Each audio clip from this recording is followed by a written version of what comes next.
അശ്വിൻ ഗണേശുമായുള്ള ദിയ കൃഷ്ണയുടെ വിവാഹം അടുത്തിടെയാണ് കുടുംബം ഉറപ്പിച്ചത്. ചടങ്ങിന്റെ വിശേഷങ്ങളൊക്കെയും ദിയ സോഷ്യൽ മീഡിയയിൽ പങ്കിട്ടിരുന്നു. എന്നാൽ വീഡിയോ വൈറലായതിന് പിന്നാലെ സൈബർ അറ്റാക്കും നേരിടേണ്ടി വന്നു. അശ്വിന്റെ കുടുംബത്തിന് വേണ്ടത്ര പരിഗണന കൊടുത്തില്ല എന്നതായിരുന്നു പലരും കമന്റുകൾ പങ്കിട്ടത്. വീട്ടിലെ കുടുംബാംഗങ്ങൾ സാധാരണ വേഷത്തിൽ തന്നെയായിരുന്നു നിന്നിരുന്നത്. അശ്വിനെയും കുടുംബത്തെയും ദിയയുടെ വീട്ടുകാർ അത്ര പ്രാധാന്യം കൊടുത്തില്ല ഈ ചടങ്ങിൽ എന്നതായിരുന്നു കമന്റുകൾ പലതും. ഇതിനെതിരെ അശ്വിൻ പ്രതികരിക്കുന്നത് ഇങ്ങനെയാണ്. ദിയയുടെ അച്ഛനോടും അമ്മയോടും നന്ദി പറഞ്ഞുകൊണ്ടാണ് അശ്വിൻ വാക്കുകൾ തുടങ്ങുന്നത്.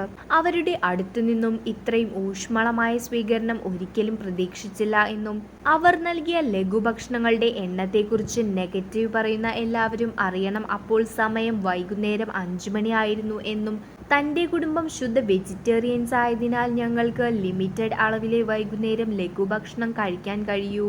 കുടുംബത്തിലെ എല്ലാവരും അവർക്കിഷ്ടമുള്ളത് ധരിച്ചിരുന്നു. ഞങ്ങളെ ആകർഷിക്കാൻ വേണ്ടി ഒന്നും ചെയ്തില്ല. മുഴുവൻ വിവരങ്ങളും അറിയാതെ നെഗറ്റിവിറ്റി പ്രചരിപ്പിക്കുന്നത് നിർത്തണം. ദയവായി ജീവിക്കാൻ അനുവദിക്കൂ എന്നാണ് അശ്വിൻ കുറിച്ച വാക്കുകൾ.